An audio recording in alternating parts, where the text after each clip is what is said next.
There's been a lot of talk lately about fake news. Everyone's talking about predatory clickbait organizations and foreign news agencies propagandizing the American people. And I'm not going to tell you that those things are unimportant, but people seem to be missing the biggest threat of all, the one threat that has the single most potential to undermine the interests of the American people. Surprise! The US government uses propaganda on its own citizens. It's not even a secret anymore. I mean, it's legal now. We know they've been trying to do it since the beginning of time, but now that it's out in the open, they do it. The amendment effectively nullifies the Smith-Mundt Act of 1948, which explicitly forbids information and psychological operations aimed at influencing U.S. public opinion. Information operations are primarily used to target foreign audiences, but Davis cites numerous senior leaders who want to protect a key friendly center of gravity, to wit U.S. national will, by repealing the Smith-Mundt Act to allow direct deployment of these tactics on the American public. Davis quotes Brigadier General Ralph O. Baker, the Pentagon officer responsible for the Department of Defense's Joint Force Development, who defines information operations as activities undertaken to shape the essential narrative of conflict or situations and thus affect the attitudes and behaviors of the target audience, and equates descriptions of combat operations with standard marketing strategies.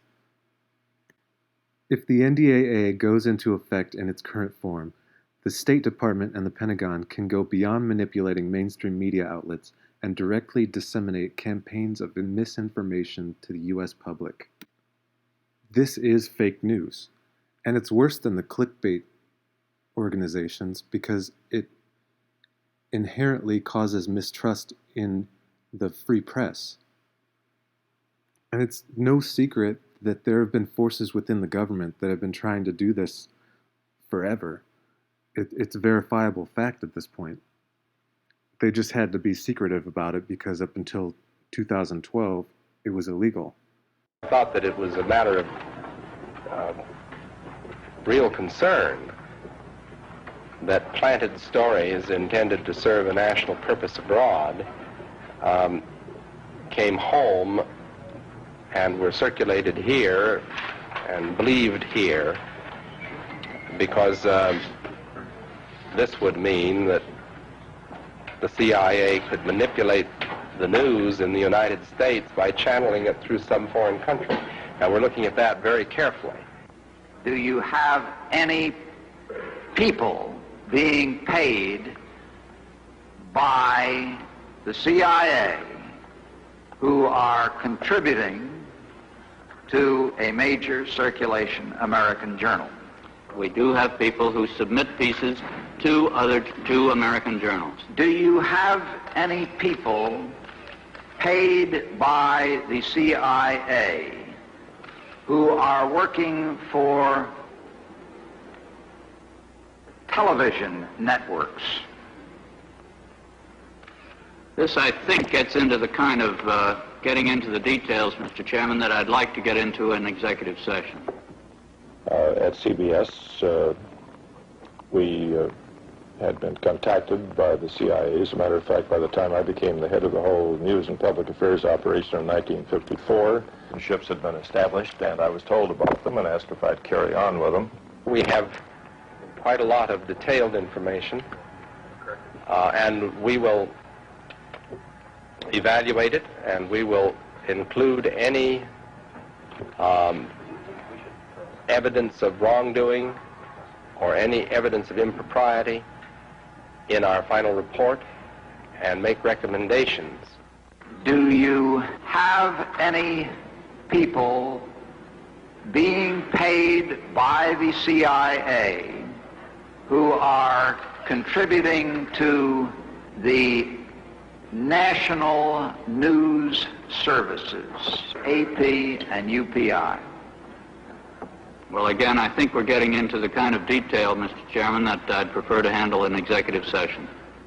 Senator, do you think that you named the news organizations in your final report? That remains to be decided. I think it was entirely in order for our correspondents at that time to make use of CIA agent chiefs of station and other members of the executive staff of CIA as sources of information which were useful in their assessments of world conditions. Would you say that continues today? Well, I would think probably for a reporter it would continue today, but because of all of the revelations of the period of the 1970s, it seems to me that a reporter's got to be much more circumspect in doing it now, or he runs the risk of at least being looked at with considerable disfavor by the public. Mr. President, earlier this year you told us you had ordered your administration to cease and desist on payments to journalists to promote your agenda. You cited the need for ethical concerns and the need for a bright line between the press and the government. Your administration continues to make the use of video news releases, which are prepackaged news stories sent to television stations, fully aware that some or many of these stations will air them without any disclaimer that they are produced by the government. Comptroller General of the United States this week said that raises ethical questions. Does it raise ethical questions about the use of government money to produce stories about the government that wind up being aired with no disclosure that they were produced by the government? There is a Justice Department opinion that says these pieces are within the law so long as they're based upon facts, not advocacy. And I expect our agencies to adhere to that ruling, to that Justice Department opinion. This has been a long-standing practice of the federal government to use these types of videos. The Agricultural Department, as I understand, has been using these videos for a long period of time. The Defense Department, other departments have been doing so. It's important that they be based upon the guidelines set out by the Justice Department. Now, I think it'd be helpful if local stations then disclose to their viewers if that's, that this was based upon a factual report and they chose to use it. But evidently in some cases that's not the case. So anyway. To guarantee that's happening by including that language in the prepackaged report. Yeah, I don't, look, oh, you mean a disclosure? I'm George W. Bush and I... Well, some way to make sure it couldn't air without the disclosure that you believe is so vital. Ken, I mean, there's a procedure that we're going to follow, and the local stations ought to, if there's a deep concern about that, ought to tell their viewers what they're watching. Those clips are not a smoking gun. They're circumstantial at best, but they do give a little insight into how nonchalant the government has been regarding propaganda. It's as if they don't see it as a bad thing, but instead see it as a useful tool at their disposal. Now, I want you to pay particular attention to this next clip. But I want him to finish the thought here. That's the one break we have to hit live. It's an around the world break. Hard to believe we're being watched in 151 countries. It's scary. I'm in Israel. I'm at the Wailing Wall. True story. Israel. Never been there before. There with my brother. I'm Jewish. It's my culture. Stand there as an old rabbi, davening. He's praying. Old, a religious Jewish man. He looks up at me and he says, "What's with Perot?" It's important to understand that this came at a time when live satellite feeds were a new technology, and they didn't yet realize that everything they said during commercial breaks and such were viewable and recordable. They thought it was a private conversation, which makes this important. Swear to God, what's with Perot in Israel? I love it. It's crazy. Ted Turner changed the world. I'm a big fan of yours. Is he? He would serve you if you asked him. Okay, for those of you who don't really understand the significance of what Larry King just said, Ted Turner is one of the founding fathers of cable television. Not only that, but he's the second largest individual landowner in America, and he created CNN. Let that sink in for a minute.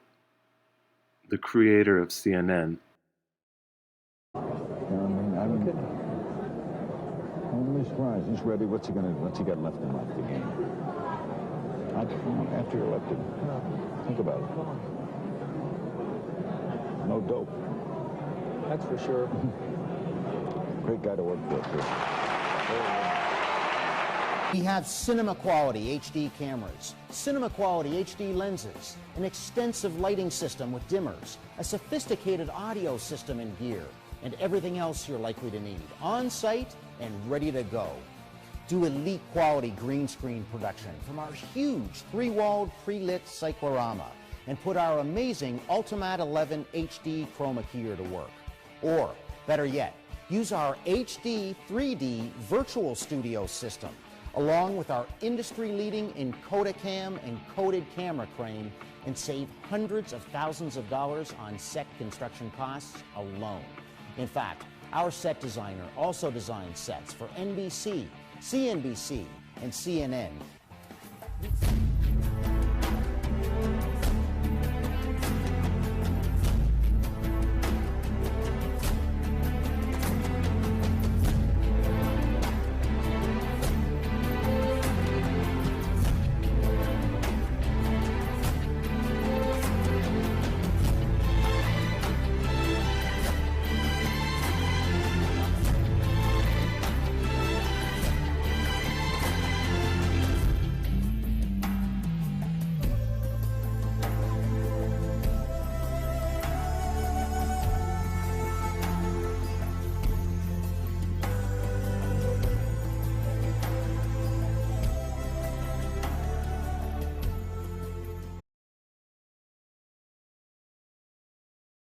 We need a press that is doing its job, and it isn't. I mean, that is why, we have the problem with the principal problem with democracy. There's two big failures. One is all the corporate money that's going into our election process.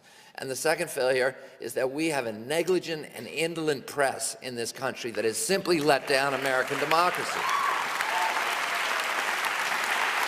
So, this devolution of the American press began in 1988 when Ronald Reagan abolished the Fairness Doctrine. We had a rule in this country that was passed in 1928 at the dawn of commercial radio, and that called the Fairness Doctrine. And that rule said that the airwaves belong to the public. The broadcasters can be licensed to use them, but only with the proviso that they use them to promote the public interest and to advance American democracy. There were three requirements under the Fairness Doctrine. Number one, they had to air issues of public import. That's why there's a 6 o'clock news hour on the networks. Not because they wanted it, they wanted to put entertainment in that slot. The news departments traditionally were money losers. So they were forced to do that as part of the Fairness Doctrine. That's why the radio stations periodically update you on the news. It's part of the requirement under the original Fairness Doctrine that they're still, doing as a tradition. On number two, if they were going to give opinion, they had to tell both sides. You couldn't have had a Fox News under the Fairness Doctrine. You couldn't have had a Rush Limbaugh. You could have had Rush, 4 hours a day, but then they would have had to put somebody else on, a countervailing voice, for the next 4 hours. You couldn't have Rush and his ditto heads for 24 hours a day on the same station. And Rush Limbaugh got started in 1988, the year that Reagan abolished the Fairness Doctrine. Number three, they had to avoid corporate consolidation. Congress wanted to make sure that people in Kansas could get crop reports, that people in North Dakota could get tornado warnings, that people in the South could get country music, that you wouldn't have, programming and content dictated by a couple of corporate epicenters in remote areas of the country. And that part of the Fairness Doctrine, incidentally, was strengthened in 1945, was fortified, because they saw what Congress saw, what Hitler had done in Europe and the other fascist governments had done, where they had allowed these corporate consolidations and they had given these contracts and special favors to the media, and they had co-opted the media and got them on their side, and so that anybody who criticized them was either muzzled or was branded as, as unpatriotic. And they said, we can't allow that to happen in this country. So they strengthened that part of the Fairness Doctrine. Today, Ronald Reagan abolished the Fairness Doctrine as a favor to the Christian right, which was already plotting the takeover of AM radio, and as a favor to the studio heads who had helped him get elected, who were plotting the takeover of all media. And today, as a result of that, there are 5 giant international or multinational corporations who control all 14,000, virtually all 14,000 radio stations in America, all 5,000 television stations, 80% of our newspapers, all of our billboards, and most of the large internet content providers. So there are 5 guys who are deciding what we hear as news and information. And the news departments have become corporate profit centers. They no longer have an obligation to promote the public interest. Their only obligation is to their shareholders. And they serve that obligation not by telling us the difficult issues that we need to understand, like, what happens when you privatize Social Security, and how did the pharmaceutical companies end up controlling Medicaid and Medicare, and what is global warming, and all of these issues, but rather by cutting costs. And guess what? Where do they cut costs? They cut costs by firing all of their investigative reporters. 80% of investigative reporters have lost their jobs over the past 15 years. The people who could connect the dots between the money that came from the corporate polluters to the White House, then the rollbacks that were engineered by the White House, and the children that you see, the asthmatic kids that you see in New York City and all over this country. Nobody's making those connections. Nobody's connecting the dots. So you see the asthmatic kid, and you're not saying the White House has something to do with that.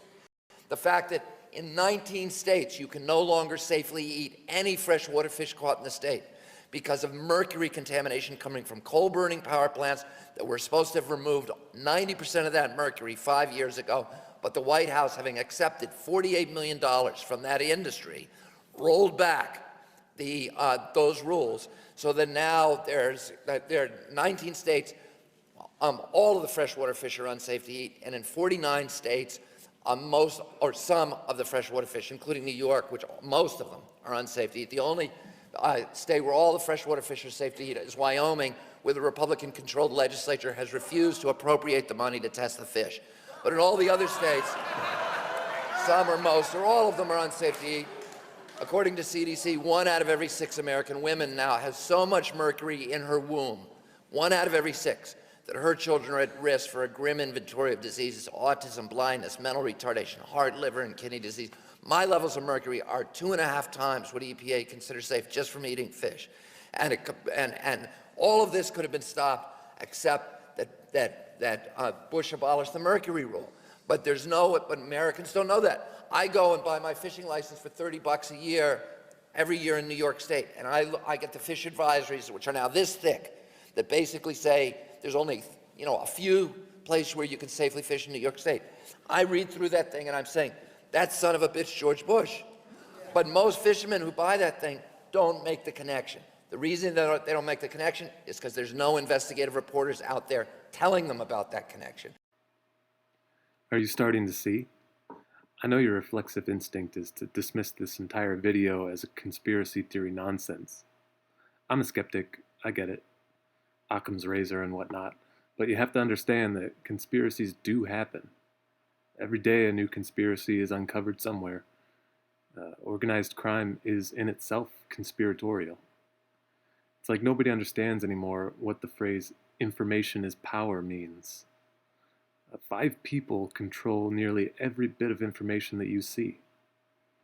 What makes you believe that they aren't going to use that power to advance their own personal agendas? Why wouldn't they? That brings me to the last clip I'm going to show you.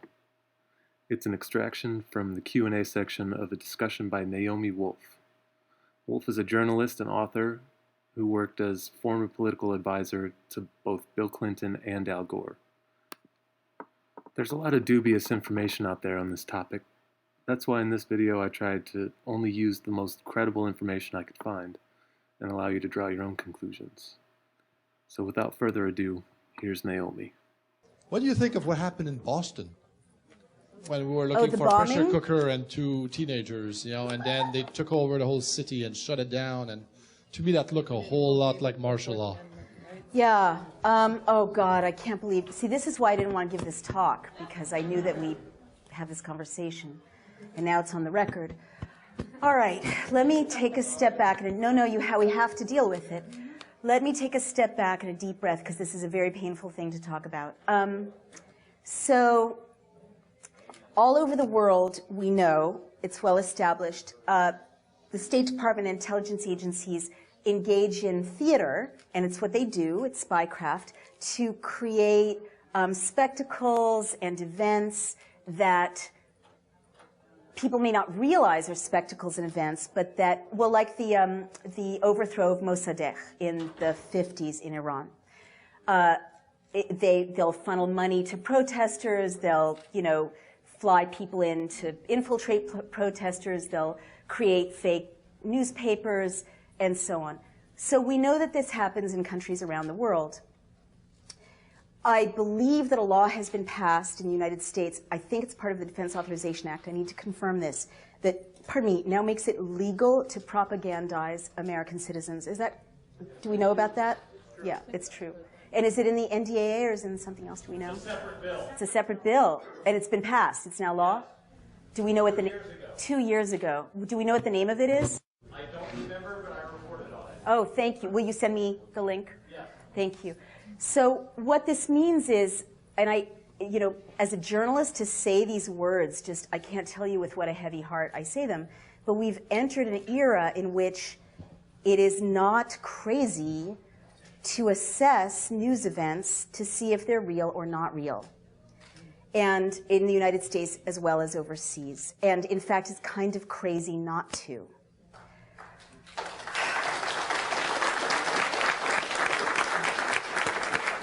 Now, there's so much hype about what I just said, and so I want to be very clear about it so it can't be taken out of context. There's, pardon me, this kind of reflexive vilification of anyone speculating about that because they become a conspiracy theorist, right? Well, just bear with me.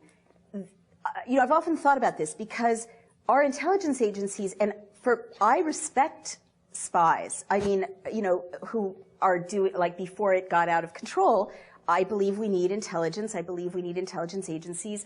I don't think there's anything dishonorable about being in the intelligence services if you obey the Constitution and the law. But all over the world, our intelligence services are engaged in conspiring to create outcomes. That's their job. That's how they're successful. So now that it's illegal to propagandize in the United States, it doesn't surprise me that there's more and more products coming up in popular culture, more and more events in the news stream that seem to be, to my eye, to be subsidized. Let me give you some examples of that. I'm not talking about Boston right now. I'll get to that. We also talked earlier about infiltrators, right? And how they provoke violence. This is well established. So if we know that infiltrators by the police, NYPD, they've been documented, or other police forces, dress up like people they're not and provoke violence, why is it unthinkable that there might be spectacles that might drive an outcome in the news stream? Let me give you a couple of quick examples. And all I'm saying is we, unfortunately, and I have to say this to my fellow journalists as well, we've entered a time in which we need to be very skeptical about the news stream and look at it critically and ask for more verification and more inquiry. And that's just being good reporters. And it makes it like this. There's spectacle fed into the news media in China. There's spectacle fed into, like Chile. How did Pinochet, engage in his coup? He created photographs of a cache of weapons that the terrorists had, hidden. Was it real? Was it not? Most historians think it wasn't. I mean, this is not unusual, in the process of creating a closed society. So if laws have made it legal to assassinate American citizens and legal to propagandize them, why should it be crazy or weird to think that that might be for a reason, right? All right. I saw the movie Zero Dark 30. Thank you very much. And I have worked on 2 presidential campaigns, so I recognize political talking points. And I wrote a piece saying, this reads like the Pentagon signed off on the script. Because there were chunks of political talking points identifiable to anyone who's worked in Washington, right? And you don't come up with those if you're a writer writing a screenplay. And everyone was very upset. It was very controversial and scandalous. But in fact, belatedly, a news story came out saying that in fact the Pentagon had, I think, subsidized some of it, but had certainly consulted directly on the script. And I see more and more TV shows about the CIA and more TV shows about spies and gigantic blockbusters in which surveillance is normalized and gigantic blockbusters in which people are tortured to get them to talk in a way that might exonerate people who actually tortured people to get them to talk in Guantanamo. And there's all this money being pumped into these unaccountable, terrorism fighting things. And now there's no law preventing that money from going through front organizations right into popular culture. So that's of interest to me. And so another thing I want to say, and there's so many people waiting to ask a question, but I just need to say this, is I'm skeptical of certain news events that seem more theatrical than the norm. Or I want to ask questions about them. Because I was in CNN once recently, and they were reporting a story about a water skier who had been decapitated on a lake between Mexico and the United States, and it had something to do with a terrorism threat, right? And I was like, decapitated water skier. Sometimes you hear these things and it's like so novelistic. You're like, real life doesn't work that way. Like, these are so novelistic. Someone's coming up with it to make it stick in the popular imagination. Or it just makes you think, well, I'd like to document that. I'm a reporter. What's the source? And it kept being just this one guy, Judge Arpajo in Texas. I may be mispronouncing his name. He's a very, yes. Yeah, he was the source, he was the source, he was the source. And I have this wonderful Facebook community all over the world. And I went on Facebook and I'm like, Mexican Facebook community, is there any reporting about a beheaded water skier in this lake, in this place in Mexico? And they're like, no, what are you talking about? There's nothing like that. Doesn't exist. So I turned to the CNN producer and said, do you have a second source for this story? And it was all over the news, all over the news, all over the news. And they're like, and they checked and it's like, nope, just this guy, Judge, whatever. And I'm like, well, can you find a second source? And they were blushing and embarrassed, and they looked and they confessed that they didn't have a second source, which if you know what journalism is, you're supposed to confirm it with two sources. So ever since that experience, CNN is running with this. No one's verifying it. Journalists aren't in a position to follow up on anything anymore because budgets are slashed and there's no investigative reporting. All this nonsense can enter the media stream for purposes that have to do with advancing agendas because no one's checking. That's all I want to say about that. Can I take more questions? So Boston, I guess my feeling about any of these things is let's investigate. We need to investigate. We need to ask better questions. We need to interview the doctors at the hospital. We need to interview the victims. We need to, get all the footage ourselves. We need to train citizens to be journalists and to have websites. And I'm busy building one as a startup where citizen journalists can document events so that we're not leaving it to the gatekeepers.